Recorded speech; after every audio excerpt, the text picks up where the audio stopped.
Hello student, स्वागत है आप सभी का। मैं हूं सोनू सक्सेना। आप देख रहे हैं अभी ट्रिपल क्लास। आज की यह हमारी 21 क्लास है, जो कि आज इस क्लास में हम कंप्यूटर के 30 महत्वपूर्ण क्वेश्चन और उसके आंसर के बारे में जानेंगे और एनालिसिस भी करेंगे कुछ। तो अगर आप नए हैं तो सेशन को लाइक और सब्सक्राइब ज़रूर किया करिए। अपने दोस्तों तक ज़रूर शेयर किया करिए जो कंप्यूटर या की तैयारी कर रहे हैं ना, और जिन बच्चों का आगामी मंथ में टिपसी का एग्ज़ाम है, आपके जून में भी एग्ज़ाम होगा, ठीक है। तो उन बच्चे के लिए विशेषली ये क्लास है। और मैं आपसे हमेशा एक ही चीज़ मांगता हूँ, लाइक और सब्सक्राइब और शेयर कमेंट किया करिए। लास्ट में कमेंट ज़रूर करके बताया करिए आपको क्लास कैसा लगा। मैंने आपको बार बार बताता हूँ, पढ़ने का कोई शॉर्टकट तरीका नहीं होता है, आपको थोड़ा सा मेहनत करना पड़ेगा। तो चलिए आज की इस क्लास के हम पहले क्वेश्चन पे आते हैं। पहला क्वेश्चन आपको कह रहा है कि निम्नलिखित में से कौन सा एक वैध इमेज एक्सटेंशन है, मतलब मान्य एक्सटेंशन पूछ रहा है, इसमें आपको बताना है। तो देखिए, इसमें से जो वैध एक्सटेंशन होगा वो आपका क्या होगा, थोड़ा आप भी गेस किया करिए। तो इसका जो करेक्ट आंसर हो जाएगा आपका हो जाएगा दूसरा, बी हो जाएगा। क्या हो जाएगा? बी, JPEG, ठीक है। फ़ोटोशॉप के लिए होता है। अगर आप कोई फ़ोटो इमेज होता है उसका भी फाइल एक्सटेंशन जो होता है आपका JPG में होता है। तो देखिए, कुछ फाइल एक्सटेंशन के नाम मैं यहाँ पे आपको बताना चाहेंगे।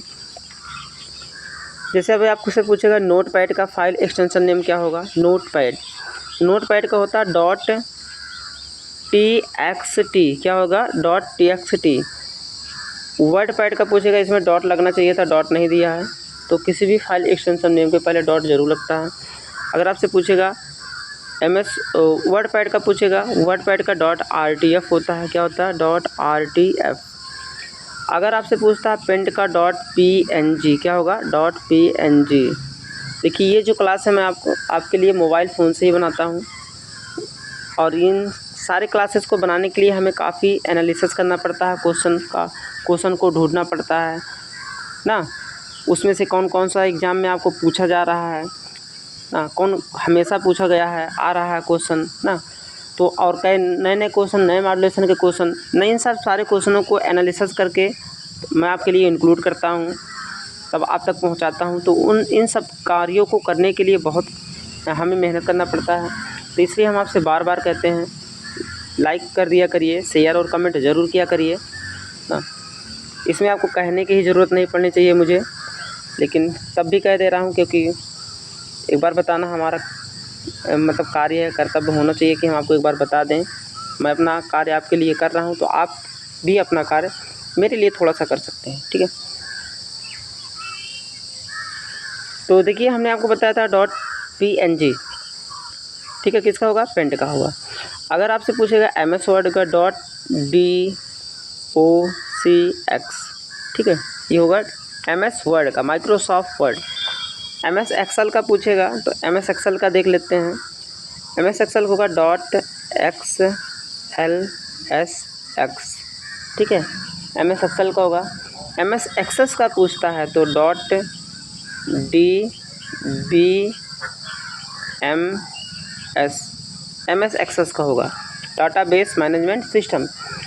अगर आपसे पूछता है पावर पॉइंट का, MS पावर पॉइंट का .pptx, ये टी है, एक्स भैया। उसके बाद अगर आपसे पूछता है HTML का .html, क्या होगा? HTML, ठीक है। अगर आपसे पूछता है लिब्रे ऑफिस कैल का अगर आपसे पूछेगा तो उसका होता है .ods, क्या होगा? ODS। अगर लिब्रे ऑफिस इम्प्रेस से पूछेगा तो .odp। तो कुछ इंपॉर्टेंट आपको फाइल एक्सटेंशन नेम भी यहाँ पे मैंने आपको बता दिया, नोट डाउन कर लिया करिए, कॉपी पेन लेके ज़रूर बैठा करिए, मैं हर वीडियो में आपको बताता रहता हूँ। चलिए चलते हैं नेक्स्ट क्वेश्चन पे। नेक्स्ट क्वेश्चन आपको कह रहा है निम्नलिखित में से कौन सी एक अस्थायी मेमोरी है? हार्ड डिस्क, रैम, रोम, सॉलिड स्टेट ड्राइव। तो आप बताइए क्या होगा दूसरे का करेक्ट आंसर। तो दूसरे का जो करेक्ट आंसर हो जाएगा आपका हो जाएगा रैम, अस्थायी मेमोरी। अगर आपसे पूछेगा कंप्यूटर में मेमोरी कितने प्रकार की होती है, 2 प्रकार की कंप्यूटर में मेमोरी होती है। एक प्राइमरी मेमोरी क्या होती है, एक प्राइमरी एक सेकेंडरी मेमोरी होती है। प्राइमरी मेमोरी में रैम आ जाता है, क्या आ जाता है, रैम और रोम आ जाता है, कौन, प्राइमरी मेमोरी के अकॉर्डिंग। सेकेंडरी मेमोरी अगर आपसे पूछेगा, सेकेंडरी मेमोरी में आपका आ जाता है hard disk, floppy disk, CD, DVD, PD, ये सब सेकेंडरी मेमोरी, द्वितीय मेमोरी है। सेकेंडरी मेमोरी जो होती है ज़्यादातर ये आपकी CPU के बाहर से जोड़ी जाती है ना, जैसे मैंने आपको बताया floppy disk, hard disc, CD, DVD, PD, हाँ, बाहर से भी जोड़ सकते हैं, जोड़ा ही जाता है। और जो आपका प्राइमरी मेमोरी होती है इसे इंटरनल मेमोरी बोलते हैं, ये आपके CPU के अंदर में होता है। तो इसमें जो आपका पूछ रहा है कि करेक्ट मतलब अस्थायी मेमोरी कौन होगा, तो रैम होगा। क्यों होगा अस्थायी, क्योंकि इसमें जब लाइट कट जाता है तो आपका जो डाटा होता है वो सेव नहीं होता है, इरेज हो जाता है। अगर आपका डॉक्यूमेंट सेव है, या लाइट कटे या ना कटे, तो वो रोम में रहता है, तो अभी आपका डाटा सुरक्षित रहता है। मेरे कहने का मतलब ये है, इसमें डाटा सेफ नहीं रहता है, लाइट कट जाने पे इरेज हो जाता है। और रोम में लाइट कटे या ना कटे तब भी सेफ रहेगा। तो आप समझ में आ गया होगा आपको। चलिए चलते हैं नेक्स्ट क्वेश्चन पे। नेक्स्ट क्वेश्चन कह रहा है निम्नलिखित में से कौन सा एक सर्च इंजन नहीं है, बिंग, याहू, गूगल क्रोम। तो तीसरे का जो करेक्ट आंसर हो जाएगा आपका हो जाएगा डी, क्रोम हो जाएगा। देखिए बाकी और सब बिंग, याहू, गूगल, चाचा.com, डक.गो ना, ये सब एक सर्च इंजन है। गूगल बहुत ज़्यादा ही लोकप्रिय सर्च इंजन है, लेकिन क्रोम ये आपका सर्च इंजन नहीं है, वेब ब्राउज़र है। अगर आप वेब ब्राउज़र का नाम पूछता है तो Google Chrome, UC browser, Mozilla Firefox ना, ये सब क्या है, इंटरनेट एक्सप्लोरर, ये सब सर्च इंजन है, वेब ब्राउज़र है। ठीक है, चलिए नेक्स्ट क्वेश्चन पे चलते हैं। नेक्स्ट क्वेश्चन कह रहा है निम्नलिखित में से कौन सा सेंट्रल प्रोसेसिंग यूनिट का मुख्य भाग है, arithmetic logic unit, control unit, printer unit, A तथा एक पहला इसमें कह रहा पहले में ए में पहला तथा दूसरा, दूसरा तथा तीसरा, पहला दूसरा तीसरा, और चौथा कह रहा केवल दूसरा। तो इसका करेक्ट आंसर क्या हो जाएगा, केवल दूसरा हो जाएगा। अब देखिए केवल दूसरा क्यों, क्योंकि इसमें आपका अर्थमेटिक लॉजिक यूनिट और कंट्रोल यूनिट होता है CPU का भाग। CPU का पूरा नाम होता है सेंट्रल प्रोसेसिंग यूनिट। और इसमें से क्या कह रहा है, निम्नलिखित में से कौन सा सेंट्रल प्रोसेसिंग यूनिट का भाग है, CU का, ठीक है, या ALU बोल सकते हैं। ठीक है, तो CPU के 3 भाग होते हैं, ALU, CU और MU। तो ठीक है, तो इसका जो करेक्ट आंसर हो जाएगा आपका पहला और दूसरा हो जाएगा। चलिए नेक्स्ट क्वेश्चन में चलते हैं। क्वेश्चन थोड़ा सा बड़ा दिया, इसमें भी कह रहा है एंटीवायरस निम्नलिखित में से किसको सॉफ्ट क्लीन करने में मदद करता है, वायरस को, वार्म को, पंखा को। तो देखिए यहाँ पे ऑप्शन दिया, पहला तथा दूसरा, दूसरा तथा तीसरा, पहला तथा तीसरा, केवल। यहाँ पे कह रहा है पहला। तो तीसरे का पाँचवें का करेक्ट आंसर क्या होगा, तो पाँचवें का करेक्ट आंसर हो जाएगा ए, पहला, पहला तथा दूसरा होगा। देखिए क्या है, वायरस और वार्म को हटाता है। वायरस क्या करते हैं, आपके कंप्यूटर सिस्टम को डैमेज कर देते हैं, आपकी फाइलों को डैमेज कर देते हैं। ठीक है, तो किसको, एंटीवायरस और वायरस, एंटीवायरस जो होता है वायरस को हटाता है। तो देखिए एंटीवायरस है। ठीक है, तो इसका करेक्ट आंसर आपका हो जाएगा, आपको पता हो गया होगा, पहला। चलिए नेक्स्ट क्वेश्चन पे चलते हैं। कह रहा है कि वैक्यूम ट्यूब का उपयोग किस पीढ़ी के कंप्यूटर में किया गया था। वैक्यूम ट्यूब एक टेक्नोलॉजी था, तो आप भी बताइए। तो देखिए आपको पता होगा, मैक्सिमम सभी लोगों को पता होगा कि वैक्यूम ट्यूब किस टेक्नोलॉजी में प्रयोग किया गया है, कंप्यूटर के किस जनरेशन में प्रयोग किया गया। तो पहली पीढ़ी में, किस में, पहली पीढ़ी में। अभी तक कंप्यूटर की कितनी पीढ़ियाँ डेवलप हुई हैं, 5। पहले में आपको लगा था वैक्यूम ट्यूब, क्या लगा था, वैक्यूम ट्यूब। दूसरे में ट्रांजिस्टर, क्या लगा था, ट्रांजिस्टर टेक्नोलॉजी। तीसरे में आपका लगा था IC, क्या लगा था, IC। चौथे में लगा था माइक्रो प्रोसेसर, पाँचवें में लगा था AI, आर्टिफिशियल इंटेलिजेंस। ठीक है, चलिए नेक्स्ट क्वेश्चन पे चलते हैं। नेक्स्ट क्वेश्चन कह रहा है निम्नलिखित में से कौन सा एक आउटपुट डिवाइस है। मैंने पिछले क्लास में आपको इनपुट आउटपुट के बारे में भी बताया हूँ अच्छे से, तो आप इसमें बता सकते हैं। Keyboard, microphone, printer, barcode reader. तो सातवें का जो करेक्ट आंसर हो जाएगा आपका हो जाएगा प्रिंटर। ठीक है, प्रिंटर एक आउटपुट डिवाइस है क्योंकि आपके सॉफ्ट कॉपी को हार्ड पन्ने पे निकालता है, हार्ड कॉपी पे निकालता है ना, प्रिंट करके बाहर देता है। चलिए नेक्स्ट क्वेश्चन पे चलते हैं। कह रहा है डीवीडी का पूर्ण रूप क्या है? तो आपको पता होगा डिजिटल वीडियो डिस्क। कहाँ पे दिया है? बी में दिया है। ठीक है, डिजिटल वीडियो डिस्क। तो करेक्ट आंसर बी हो जाएगा। चलिए नेक्स्ट क्वेश्चन में चलते हैं, थोड़ा क्वेश्चन को फास्ट करेंगे। 9 में आपको कह रहा है किस शॉर्टकी का उपयोग MS पावर पॉइंट प्रेजेंटेशन में एक नई स्लाइड डालने के लिए किया जाता है? पावर पॉइंट एक प्रेजेंटेशन एप्लीकेशन सॉफ्टवेयर। अगर नई स्लाइड का मतलब पेज होता है, नए पेज को लाना चाहते हैं, किस शॉर्टकी का प्रयोग करेंगे? तो 9 का जो करेक्ट आंसर हो जाएगा आपका हो जाएगा डी। बहुत इंपॉर्टेंट है सारे क्वेश्चन। चलिए नेक्स्ट क्वेश्चन पे चलते हैं।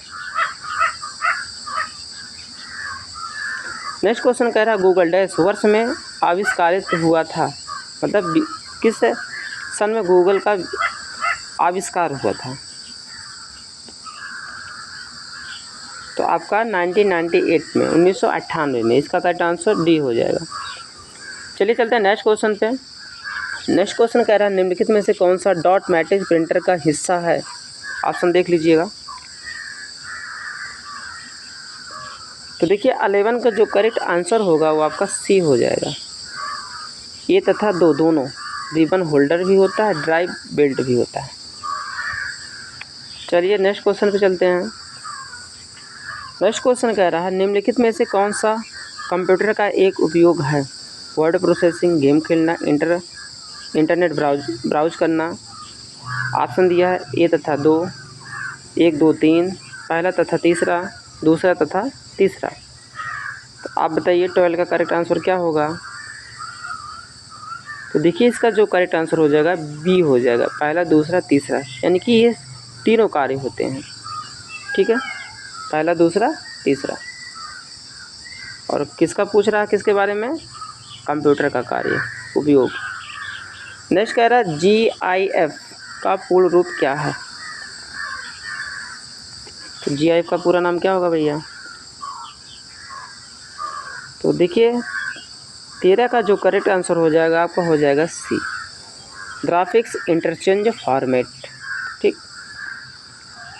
नेक्स्ट क्वेश्चन पे चलते हैं। निम्नलिखित में से कौन सा सर्च इंजन का उपयोग है? डॉक्यूमेंट सर्च करना, वीडियो सर्च करना, फ़ोटो सर्च करना। केवल पहला दूसरा तथा तीसरा, इनमें से कोई नहीं। आप बताइए। तो देखिए 14 का जो करेक्ट आंसर हो जाएगा वो आपका हो जाएगा सी, पहला दूसरा तीसरा। ठीक है, तीनों होते हैं। ठीक है, चलिए नेक्स्ट क्वेश्चन पे चलते हैं। CD एक उदाहरण है solid state storage device, optical disc, hard disc, input device. तो 15 का जो करेक्ट आंसर हो जाएगा आपका हो जाएगा बी, ऑप्टिकल डिस्क। चलिए नेक्स्ट क्वेश्चन पे चलते हैं। पहला 16 कह रहा है डैश एक एप्लीकेशन है जिसमें ऑडियो, वीडियो, ग्राफिक्स तथा टेक्स्ट निहित होते हैं। Multimedia, operating system, hyper text, image. बताइए। तो 16 का जो करेक्ट आंसर हो जाएगा आपका हो जाएगा फर्स्ट, मल्टीमीडिया। देखिए मल्टीमीडिया क्या होता है? जिसमें ऑडियो, वीडियो और टेक्स्ट का कलेक्शन होता है, जिसमें हम इन तीनों कार्यों को कर सकते हैं, वो आपका मल्टीमीडिया होता है। ठीक है, चलिए चलते हैं नेक्स्ट क्वेश्चन पे। क्वेश्चन थोड़ा सा लॉन्ग है इसमें आज के। निम्नलिखित में से कौन सा रिमूवेबल मीडिया है? CD, DVD, फ्लॉपी डिस्क, पहला दूसरा तीसरा, पहला और तीसरा, दूसरा तथा तीसरा। आप देख लीजिए, स्क्रीन पे भी पूरा नहीं आ पा रहा क्वेश्चन। 17 का जो करेक्ट आंसर हो जाएगा आपका हो जाएगा फर्स्ट। क्या होगा? फर्स्ट हो जाएगा, यानी कि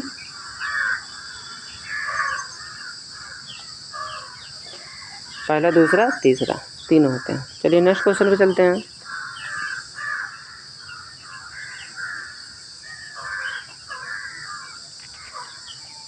कह रहा है कि एक एकल इमारत में किस प्रकार के नेटवर्क उपयोग होते हैं? Van and man, LAN van, इमारत भवन ना, जिसे आप बिल्डिंग बोल सकते हैं। तो 18 का करेक्ट आंसर क्या होगा? तो देखिए किसी कैंपस या बिल्डिंग में अगर पूछेगा किस नेटवर्क का प्रयोग किया जाता है तो लैन का। साइज़ के आधार पर नेटवर्क 3 प्रकार के होते हैं, लैन, मैन, वैन। नाम दिया ना, यहाँ पे आपको नाम दिया है। लैन का मतलब होता है लोकल एरिया नेटवर्क, मैन का मतलब होता है मेट्रोपॉलिटन एरिया नेटवर्क, वैन का होता है वाइड एरिया नेटवर्क। ठीक है। और इसमें जो सबसे छोटा नेटवर्क होता है वो आपका लैन होता है। लैन का जो रेंज होता है 1 किलोमीटर तक ही नेटवर्क को कवर करता है। मैन जो होता है एक शहर से दूसरे शहर के कंप्यूटर नेटवर्क को जोड़ता है। वैन सबसे बड़ा नेटवर्क होता है पूरे वर्ल्ड का, जिसे बोलते हैं वाइड एरिया नेटवर्क। एक देश से दूसरे देश के कंप्यूटर नेटवर्क को कनेक्ट करके सूचनाओं का आदान प्रदान करवाता है। ठीक है। तो इसका जो करेक्ट आंसर हो जाएगा आपका हो जाएगा लैन। ठीक है। एक होता है पैन। अगर आपसे पूछेगा ब्लूटूथ किस नेटवर्क के अंतर्गत आता है तो पैन पर्सनल एरिया नेटवर्क के अकॉर्डिंग आता है। ठीक है। चलिए चलते हैं नेक्स्ट क्वेश्चन पे। URL का पूर्ण रूप है, URL का पूरा नाम पूछ रहा है।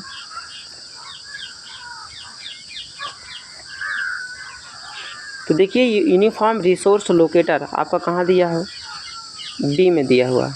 यूनिफॉर्म रिसोर्स लोकेटर URL का होता है जब आप किसी वेबसाइट को सर्च करते हैं। निम्नलिखित में से कौन सा एक मालवेयर नहीं है? मालवेयर, स्पाईवेयर, एडवेयर ये सब वायरस के नाम होते हैं। तो वार्म, कोडेक्स, ट्रोजन, हॉर्स और एक कह रहा वायरस।